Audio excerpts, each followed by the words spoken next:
And everyone, good to have you back on a Monday. We start with a WBRC safety check and an update on what many of you in West Alabama are dealing with, trying to clear away and remove those downed trees after the powerful storms about 2 weeks ago. It is a long process to do this work. We showed you many scenes like this on Lake Tuscaloosa after those storms.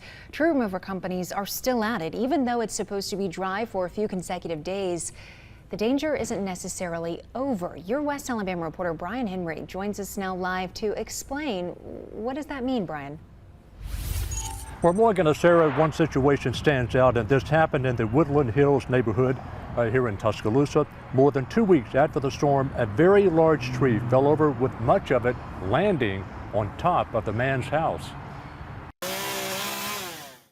On 16th Avenue in Tuscaloosa, crews with the Triple J Tree Service cut away so they could back in a big loader to retrieve this, a behemoth of an oak that fell during the storm more than 2 weeks ago.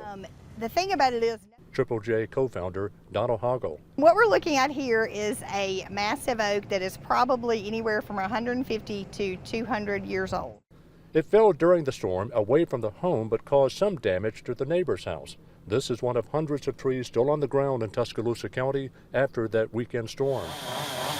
The fall was likely a combination of strong winds and rot. It's kind of a combination. If you get a lot of rain before the winds come through, that's just a recipe for disaster.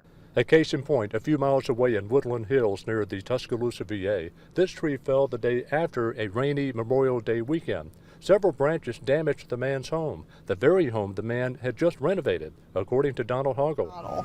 And they had 7 limbs go through their roof. What happened in Woodland Hills and here on 16th Avenue proved Donald Hoggle's point. Even when the storm is over, the potential danger still hovers. We have had trees fall on a bluebird sky day just like today. All the more reason, says Hoggle, to be grateful for dry days for a change so the soggy roots can harden again. But now it's one tree at a time for Donald Hoggle's team, still cutting through more than 12 days after the storm.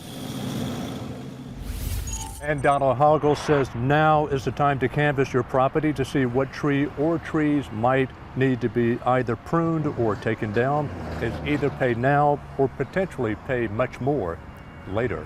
Your reporter in Tuscaloosa, Brian Henry, WBRC 6 News, on your side.